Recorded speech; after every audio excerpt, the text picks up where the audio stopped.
Dear students, I start with lecture 14 of Math 305. B part. It was done in the previous lecture. If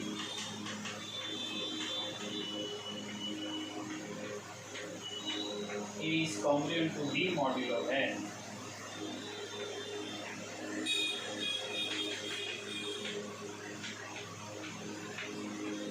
then B congruent to A modulo n means we can change the position and therefore the proof for that.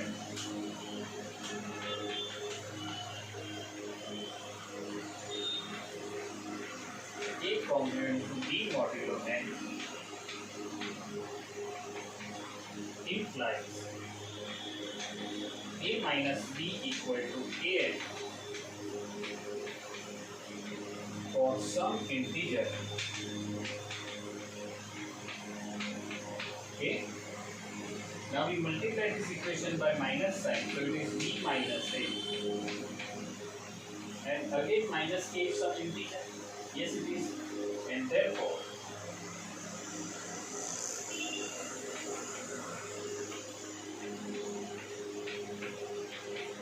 you can write there as minus A is an integer. So this is over. Next one.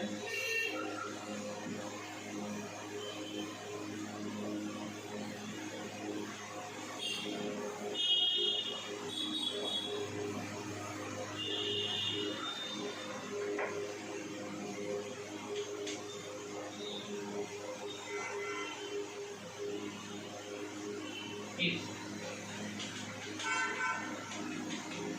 E congruent to B modulo n and B congruent to C modulo n, then E congruent to C modulo n. Read this statement. We will solve this statement.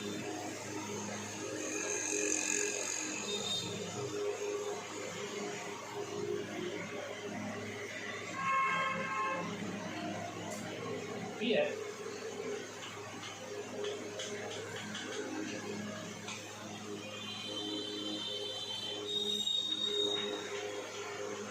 E congruent to B modulo n and B congruent to C modulo n given, and therefore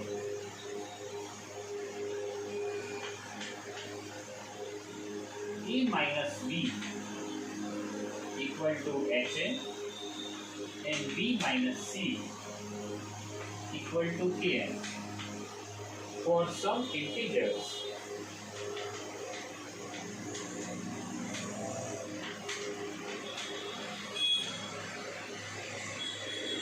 H and K. Now if we add both of them,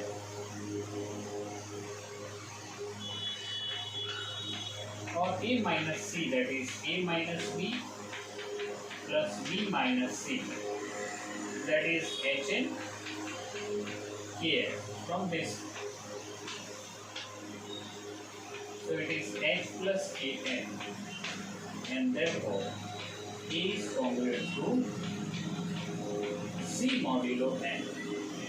It's a very fantastic result, but easy result. D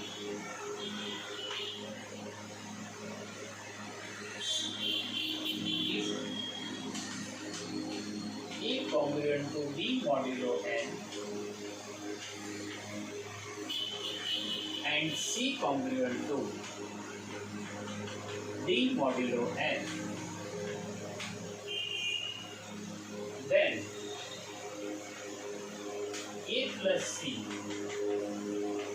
congruent to B plus C mod n and AC is congruent to BC modulo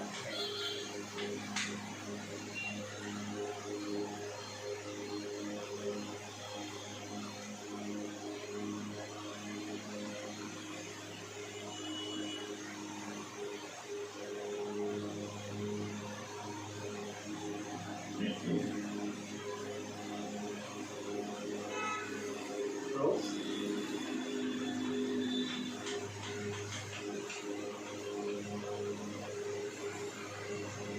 Here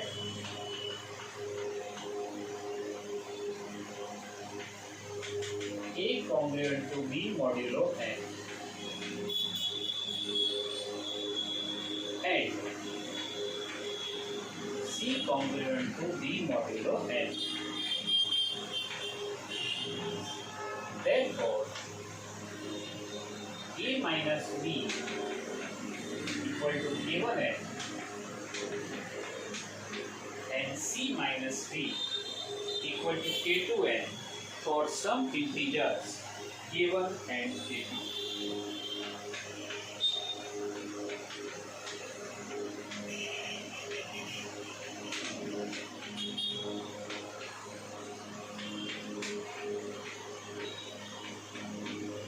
For these two integers. Therefore, adding both of them,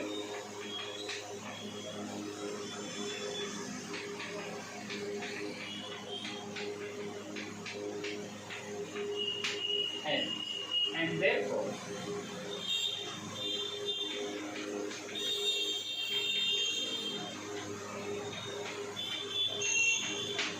so one proof is over, we have to deal with the other proof.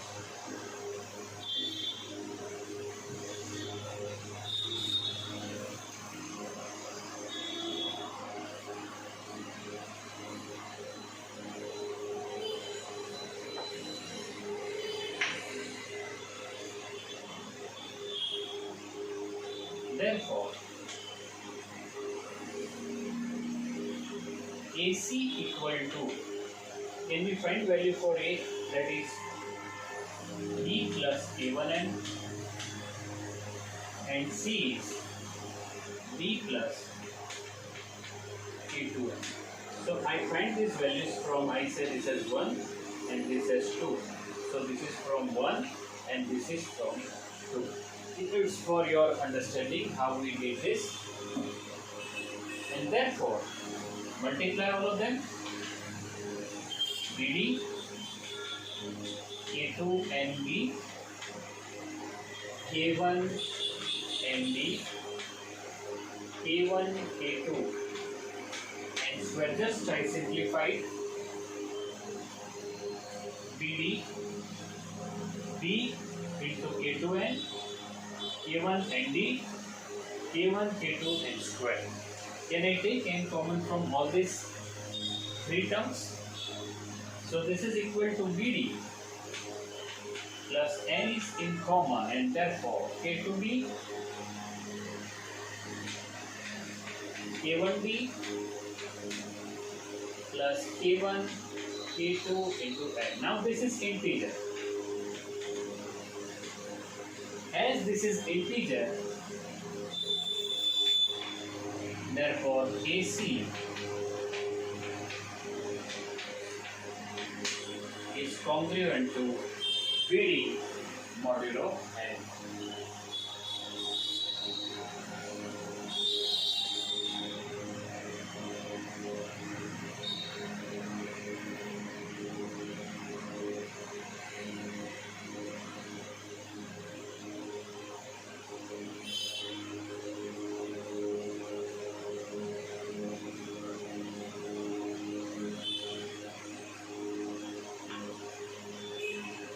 I made mistake to write this statement, so actual statement is like this.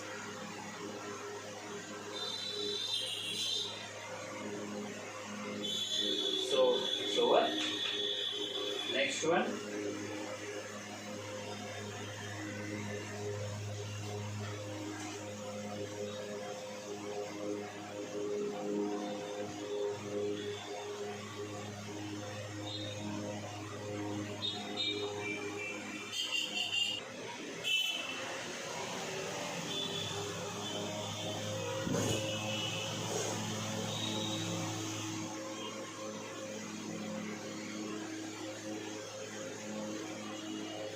So one more result, A congruent to B modulo n, then A plus C congruent to B plus C modulo n, and AC congruent to BC modulo n.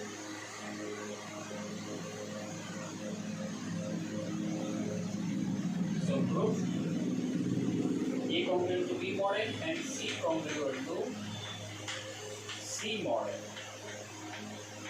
Now here we apply the D result, and therefore A plus C is congruent to B plus C modulo n and AC BC modulo n, because of result B. Just we prove here before this result. And the last theorem of this theorem,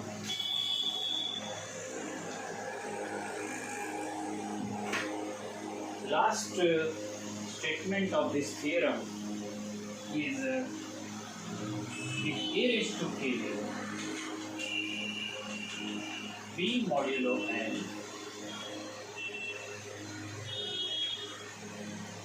then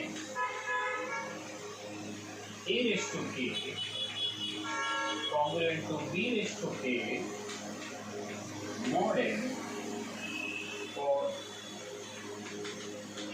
any positive integer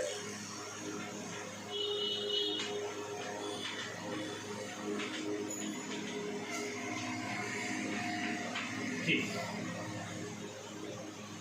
And therefore, for that we prove hereby, we will prove this result by induction.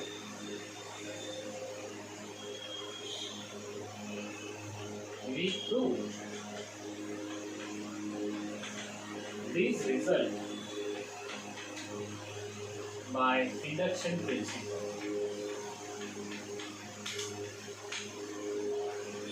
Means we prove this result for 1, then we accept this result for k, and then again we prove this result for k plus 1.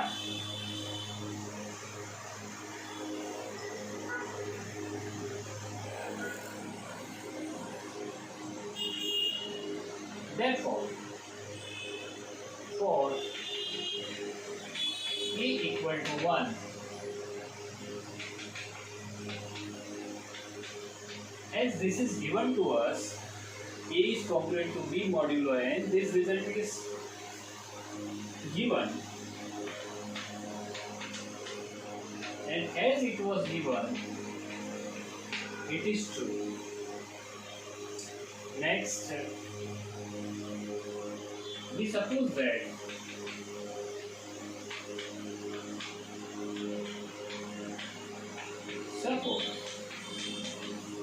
this result is true for some k. Now this is true and this is true. Means now we apply the part of this theorem. So we multiply this two, means A into A raised to k mod n, because the part of this same theorem just before we prove this result, and therefore A raised to k plus 1 D raised to k plus 1 modulo n is true for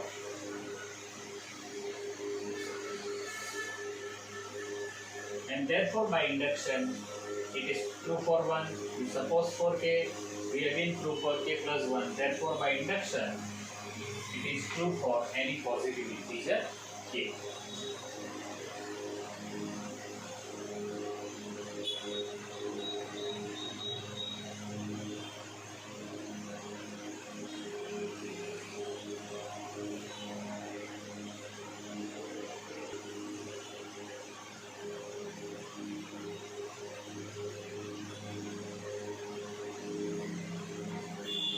Now we have two small but very interesting results which was asked in the university. So let's start with it.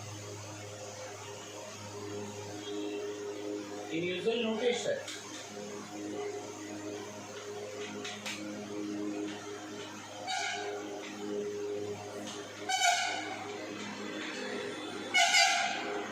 Prove that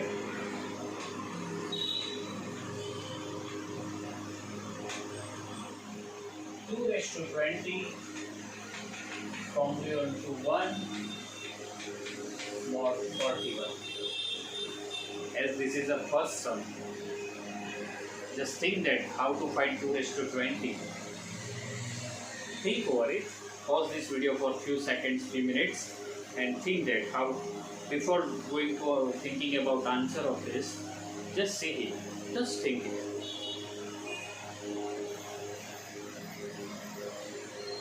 Answer.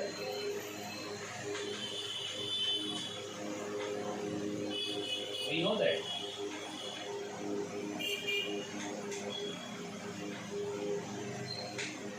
2 raised to 5, 32 minus plus 9 modulo 41. Means it is 40. Because 32 is congruent to minus 9 mod 41. Okay. And therefore, taking the fourth power both the side means 2 raised to 5 raised to 4 minus 9 raised to 4 modulo 41. Therefore, 2 raised to 20 mod 41.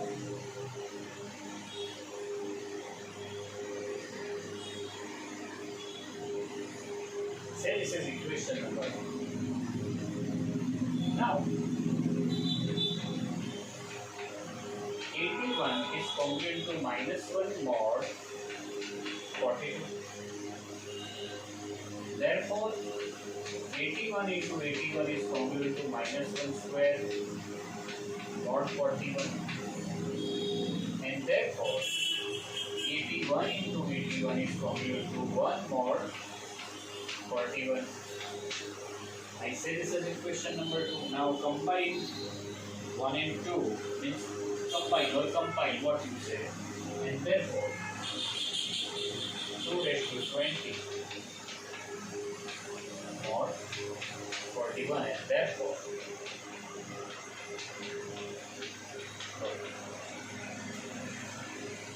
so as a first sight, we think that it is very difficult sum, but if you go through this procedure, the sum is very easy.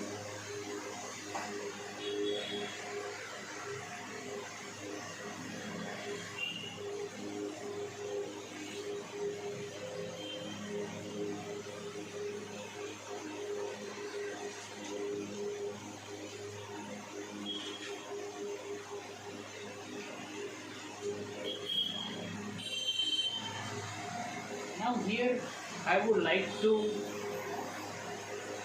share some more ideas. You will find some what will happen if I think that if I divide 1 factorial, 2 factorial, 3 factorial up to 100 factorial, and if I divide this by 12,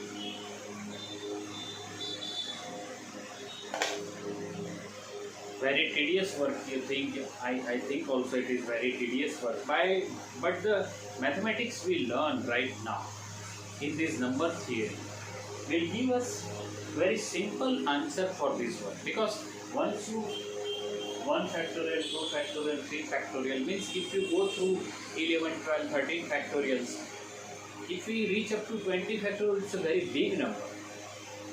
100 factorial is next to impossible to calculate by a human being by sitting at a place. So I will continue this lecture. I will continue this topic in next lecture. I stop here for this lecture. Thank you very much.